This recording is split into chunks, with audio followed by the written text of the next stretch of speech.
Hey viewers, welcome to another game of Casual Pro Gamer. Today we are playing on Metalopolis, and this is game 3 of the Asus blah blah tournament blah blah. And this is a match between TSLPolt, who is the Terran, as you can see in the on the bottom side of the map. And then on the left side of the map we see MStephano, who is obviously playing Zerg. So we've seen them play 2 matches already. I won't spoil the outcome of them, but this is game 3 out of a best of 5, and I wonder what the plan is this time. So this is a 4-player map with 4 actual spawn positions, so no forced, well, opposite sides of the map kind of spawn. And that means that Zerg is going to have a little bit more difficulty fast expanding if they are close together. Unless he scouts, and it seems, well, that is exactly what is going to happen. So he's going to scout before the wall-in is done and going to see everything that is happening. Obviously by having this scout, the Terran knows that his opponent is there. He may also be here, I guess. Yeah, it depends on how well they know the map. If they know exactly all of the timings, while we see another barracks going down there.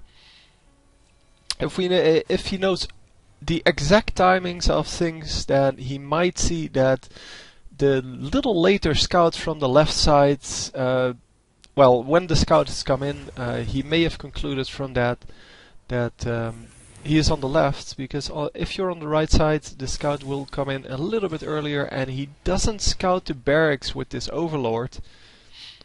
And yeah, I wonder, he just scouted the gas geyser there, just to see if there's any gas mining, but he wants to stay out of range, and the barracks is going to float to the low ground. So definitely different strategy from what we saw. Bunker going up here. That's exactly what we expect, obviously. And yeah, there are several drones being pulled off to take care of this bunker. And I wonder if he can actually keep his SCV alive. No, he cannot. And that means another SCV is coming in. Yeah, and knowing the close spawn positions, he pulls off, the Zerg player pulls off a lot of drones, and making sure that this bunker cannot go up, and these marines have no further protection than just their normal armor. So the first Zerglings out. There are 8 Zerglings out versus the 5 marines, and yeah, this bunker again shouldn't be able to come up. But yeah, it is hard to attack that with these marines hiding behind it. A very nice trick there. By hiding his marines behind the bunker, it is virtually impossible for the Zerg player to attack that with Zerglings. Obviously with the Spore Crawler he can still do that, and he might actually need to build one. Although he decides to build a lot of Zerglings and should be able to well, not clear them out, but at least get this bunker down. Take out the bunker. And, oh, he did actually take all of them out. Bunker get cancelled, and yeah, a couple of marines still being chased by the Zerglings, but I think they will take out the Zerglings, because there's one on the high ground here. And yeah, they do take out the Zerglings eventually, but then, yeah, more Zerglings stream in, like always. And yeah, it seems that they are able to hold that off. More Zerglings coming in. There's a lot of Zerglings being produced here. That will cost him a lot of mana. Minerals. And yeah, the minerals definitely lower for the Zerg player than for the Terran player here. Although, yeah, these marines aren't free either. Yeah, well, you have to produce what you need to defend, obviously, because without your base, it's no good to have a high income. And yeah, the Zerg player is trying to take down well, this supply depot, but yeah, I was attacking this one as a distraction. But obviously he couldn't take down both of them at the same time, and the Terran player couldn't defend both of them at the same time. So getting a nice scout in here with this one remaining Zergling, actually going into the mist here to make sure that there's nothing there. He scouted everything now, I'm assuming. And the barracks has moved back to the high ground. So we see a reactor going down, another one, and a attack lab. And this one is going to stay here as a blockade to make sure that no more units can come in. Well, in the meantime, we see an expansion going down. And a mule dropped, obviously. So the Zerg player is doing pretty well. So let's see the incomes. Yeah, the Zerg player definitely at a higher income here. Has 36 harvesters versus 28 for the Terran player. And yeah, that is of course going to make sure that the Zerg player has a lot more resources. But he needs a lot more resources because he has all these small units that are going to suicide in to accomplish anything, because most of the things you need to accomplish with Zerg will cost you a lot of units, whereas the Terran has heal from his medevacts, and that will keep his units alive a lot better than the Zerg units, because the Zerg units really don't have any regen, except for their base regen, which isn't that much. Anyway, it's only useful after retreating from a fight, or if you have roaches, because the roaches actually have this nice regen. So these Zerglings are going to scout out this base, but there is nothing there yet. Oh, they're going to morph into banelings. It's kind of risky doing that here, I guess, if there was a base here, but he's risking that. He cannot see whether there is a base there. And we see a big engagement over here, where a lot of the the Zerglings engaged in this fight, but they don't really want to fully commit. And oh, both of the banelings getting taken out there. While the other banelings, which is way more important, oh, they do get spotted, and eventually they all get out alive. But it's definitely a danger to go up against these banelings. More banelings being produced, actually quite a lot more. And yeah, let's see. No, that was not the one I wanted. I wanted to have the production tab and the units tab. So there are 20 banelings. Banelings breaking the front now, taking out the bunker. And are they going to be able to get some nice kills on the SCVs? I still don't know how to pull up the SCV skilled or the worker skilled tab. This was definitely a huge amount, and I really would like to know how to pull that up. So if you know how to pull that up, please let me know.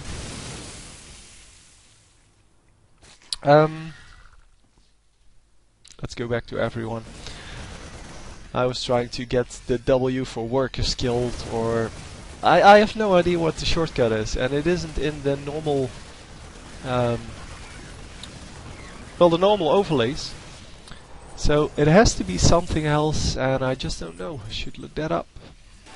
So everything has been cleared out of this base now, but he's definitely behind on harvesters now. Oh, only 5 behind. That's actually not that bad. I thought there were a lot more drones by now, but yeah, something may have happened here. I'm not sure. But he has no drop. He did nothing. Well, he has dropped now, but these medevacts, as you can see, completely out of energy. Which means that it is yeah, they're relatively new, and all of the creep tumors get taken out. So the creep won't spread any further, and Oh, these banelings, they don't want to suicide on these marauders, because marauders take a lot of banelings to kill. They don't take a whole lot of damage from them, and that would be a waste of resources. Queen gets taken down, and I think this is going to be a really quick game, because this is going really well for the Terran player. But I might be wrong. A lot of units getting taken out there by the banelings, and yeah, the Zerg player is still at higher now, 7 harvesters over the Terran player, and that is definitely good for him.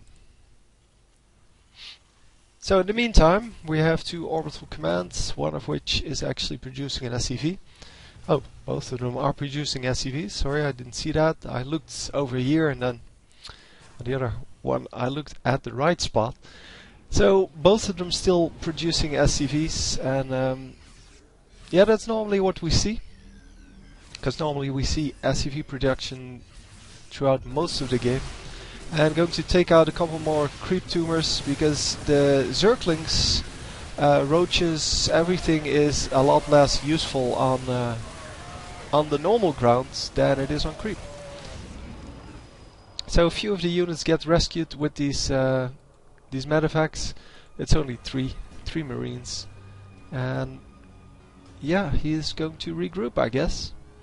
Going to maybe take this watchtower. Oh, that's not smart. No, there's a huge group incoming, and yeah, the marines do take out one more Zergling, but for the amount of micro required there, not sure if that's really the best way to spend that. So Zerg is expanding here to a new base, 2nd expansion, 3rd base, and by now, yeah, the minerals on the main base are getting kind of low. So it's not yet at the point where you need to expand, but it's definitely getting there. And yeah, the Zerg player, knowing that, is sending out a scout who is going to stay there until one of the command centers tries to land, or until it gets taken out, obviously. But yeah, we saw in the first game that the Zergling that was in such a spot caused quite a bit of economical damage. And yeah, I think he will try to do that again. So a large drop coming in here. I'm sorry that I missed that. I thought they were going to come in through the side, and yeah, it's getting cleaned up by banelings on the one side and Zerglings on the other side. Oh, even here the banelings, but not actually able to clean up everything, and that means that more banelings are needed. So another drop. He's going to ferry all of his troops onto this, except for the siege tanks, because the siege tanks can protect the marines when the Zerglings come in without taking too much risk themselves. Obviously, yeah, the marines here will have to defend them, because, well, if you run in with the Zerglings, it's going to be hard to defend that with the siege tanks, because the siege tanks will start shooting each other. That is not a good thing to have. So yeah, the siege tank defense working pretty well so far. He has a pretty nice parameter setup, and yeah, it seems to be going really well for the Terran player. Of course, I still have no idea how much effect the economy is in this all, but it seems that most of the fights are going in the favor of this Terran player, and even though the Zerg is expanding again, yeah, the Zerg player is losing way more units than the Terran player. Although with this attack, that's exactly the reverse, because it seems that everything that everything except for the marines gets taken out, and of course the medevacts are still there. Medevacts which are, yeah, hard to deal with, to say the least. And I'm not sure what he's attacking. Is he attacking drones, or? Yeah, he's attacking drones.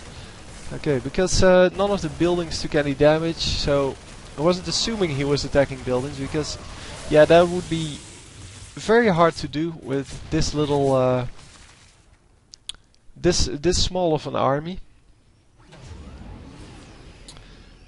So a little bit more ferrying of troops. He needs to keep some troops on the low ground to defend the tanks, because by now, well, it has been a while that he's doing that, and yeah, the Zerg player knows there are tanks on the low ground, so he knows that he shouldn't move in too closely, and too close, and yeah, therefore he has a safe drop spot here. Well, all along this this ridge, I guess, because the Zerglings cannot really approach yet. So let's go to the production tab and see what's actually being built. It's still only Zerglings and Banelings, while there are some tanks in production, no Marines, but some tanks in production, and yeah, the armor boost.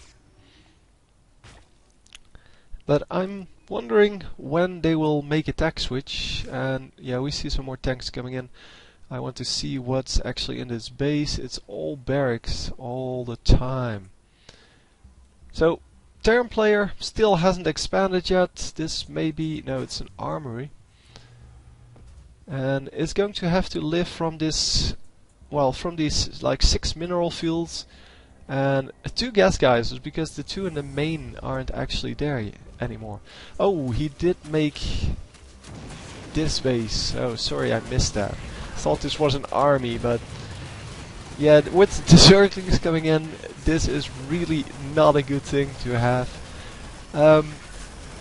Yeah, the Zerglings seem to be doing a good job here of disrupting the entire economy of the Terran player.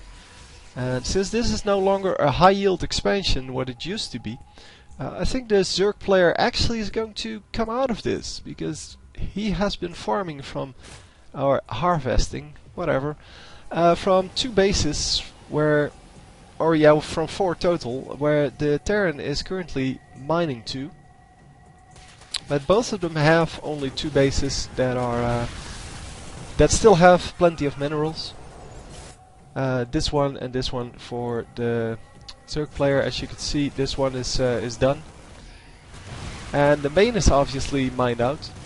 And yeah, the Terran player, as you saw, only has this middle expansion and his bottom expansion, but the bottom expansion is getting close to mined out, so he needs to make sure that he can keep up his production by getting more and more bases. But obviously if you expand too early, you're going to have to pay the price, because then you have additional defenses necessary for your new base, even though, yeah, you may not even get any bonus from the income there. But most of the gold is going, most of the minerals, sorry, is going to the production of army instead of the production of workers. So by now we see it's almost equalized in the harvesters, and there have been a lot of harvesters taken out. Yeah, I'm not going to press random keys anymore to find this. Units lost may be interesting. So the Zerg player, as you can see, a lot more units lost. Also a lot more minerals and gas lost, so resources. But yeah, that is kind of the standard thing to happen in Terran versus Zerg. The Terran has some better sustain, but yeah, it's all about taking out those tanks. Because once they get taken out, the Terran army isn't that strong anymore. It's still decent, but it's definitely dependent on the amount of tanks there are. Because the tanks do way more damage, especially against clumps of units. And now we see him taking out some buildings, and I think this is going to be hard to deal with. There's a new spawning pool and baneling nest coming up. Throwing that down before the spawning pool actually went down. That means that he is now not able to create any Zerglings for the amount of time it takes for this to come back up. And in that time, the Terran player may actually take out, well, these 2 bases, I guess. But yeah, this base is not going to be rebuilt, obviously, because yeah, it's really not worth it. And this base, yeah, that's a lair only, so it's not really worth it to take it out. It takes a lot of time, and Yeah, he could send a couple of marines to it to take it out, but he chooses to go for the spawning pool once again, and now it is pretty much over. Because, yeah, there's another spawning pool building, but as you can see, a lot of things getting taken down, and yeah, only a few marines getting out of that by getting picked up. But more marines incoming. 35 marines versus 9 Zerglings, and the Zerglings may become banelings because there is no baneling nest. He just took that one out, of course. Yeah. Indeed, the Zerg player admitting defeat here. He was just unable to get his Zerglings out to defend any of that. And actually cancelling 2 of his buildings at the last moment. But a nice job on the Terran player by just dropping this ledge with the tank back up and holding that, because that meant that the spawning pool that was here was under constant pressure, and the moment he took it out, the game was actually over. The Zerg player should have seen that coming, I guess, and should have built his spawning pool, or rebuilt his spawning pool before the other one was actually destroyed, before it was in any danger of getting destroyed. Because if you go Zergling Baneling, then you're dependent on having that spawning pool. If it gets taken out, you're going to have big trouble. Because, yeah, I cannot see it anymore, but I'm pretty sure it takes quite some time to get back up. Maybe like a minute or so, and in that minute there's nothing you can build, there's nothing you can do. And you can see the 700 minerals stacked up, and that means that he didn't get to spend that. So anyway, hope you enjoyed. I will see you next time. GG.